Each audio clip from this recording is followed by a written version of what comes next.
You want to support Roland Martin Unfiltered? Be sure to join our Bring the Funk fan club. Every dollar that you give to us supports our daily digital show. There's only one daily digital show out here that keeps it black and keep it real as Roland Martin Unfiltered. Support the Roland Martin Unfiltered daily digital show by going to RolandMartinUnfiltered.com. You can make this possible. October is Domestic Violence Awareness Month, and we hear that term often, but may not consider that it comes in many forms. It's not something that just occurs between couples. Here to explain is C. Anderson, a licensed therapist and author of the book Love Taps, a book that details the red flags of an abuser. See, how you doing? Hello, how are you? Doing great.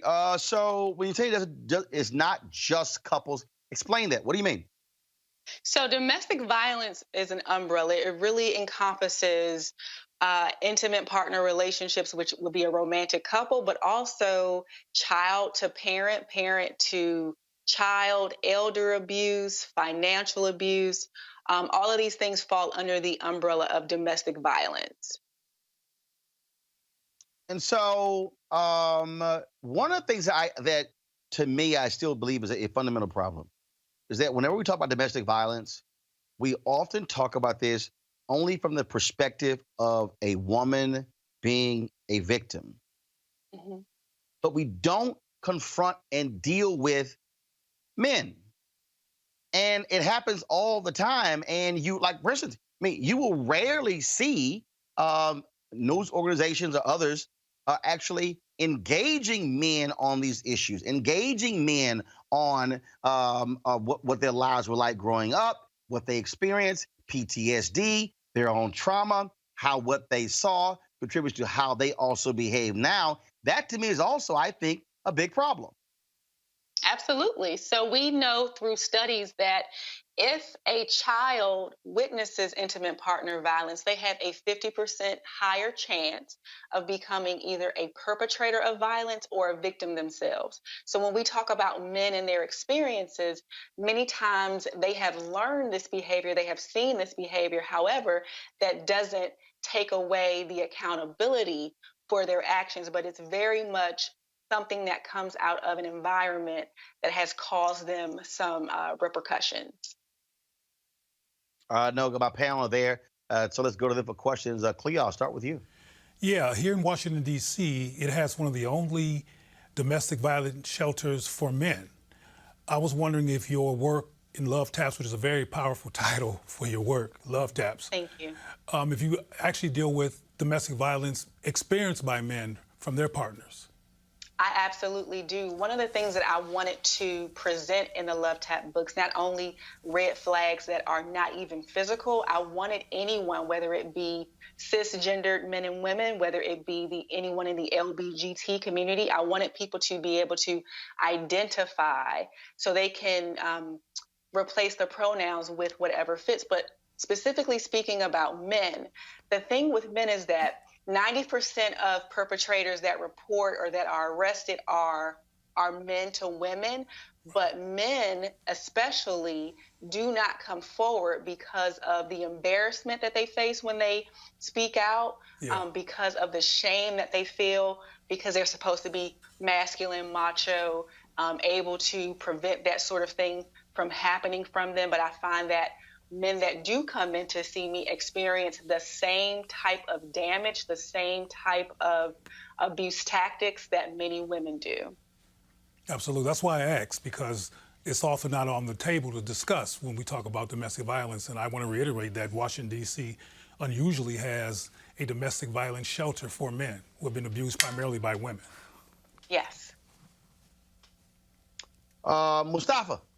Yes. Is there any groundbreaking research or techniques that can be incorporated, I guess, into an educational process in our churches, our synagogues, our mosques, the places where people gather that could help us to eliminate this violence? I am so glad that you mentioned faith-based communities in your question.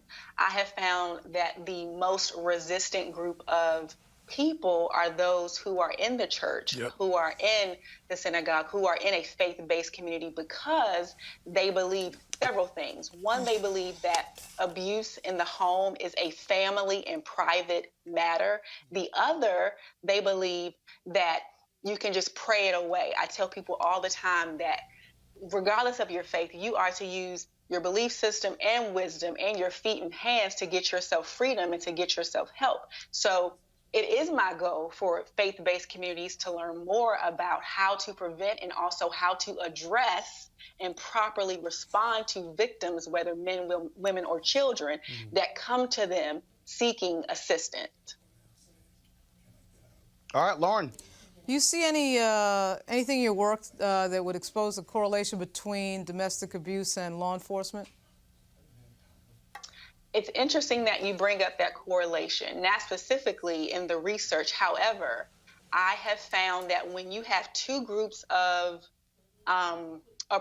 oppression, so African Americans, we are Black in a country that is majority white, right, in power, but we as women are also African American women, which makes us a double minority and a more oppressed group of people. And we tend not to trust the legal system, law enforcement, the judicial system. And I've also found that there is a correlation between wanting to protect our men from entering into or being prosecuted versus protecting our own selves.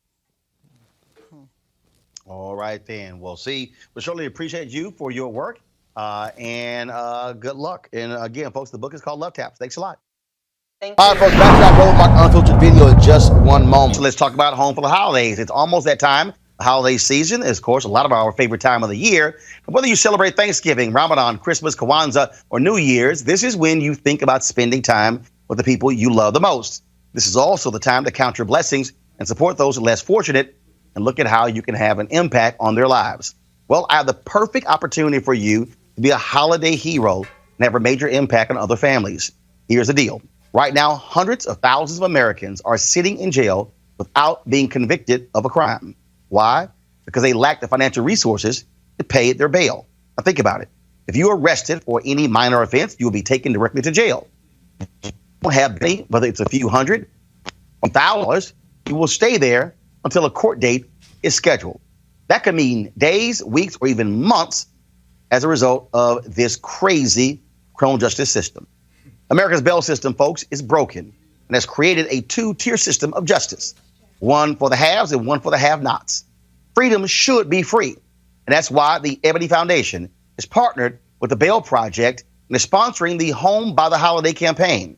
With your help, the goal is to bail out 1,000 people by New Year's Day. How's that for a holiday gift? A donation from you today could change someone's life tomorrow. Here's why it's critical. People of color represent 50 to 90% of the jail population across the country. When they stayed in jail, 90% of the people with misdemeanors ended up pleading guilty. However, when bail was paid, 50% of the cases were dismissed and less than 2% received a jail sentence. In essence, people are just trying to get out of jail and they're saying, look, I'll take any deal. Folks, sometimes justice needs just us to join the fight. Be a holiday hero and donate $25, $50, or more to help the Ebony Foundation bring our brothers and sisters home by the holidays. To donate, go to homebytheholiday.com, homebytheholiday.com. You see the website right there, homebytheholiday.com. Now back to your Roland Martin Unfiltered video.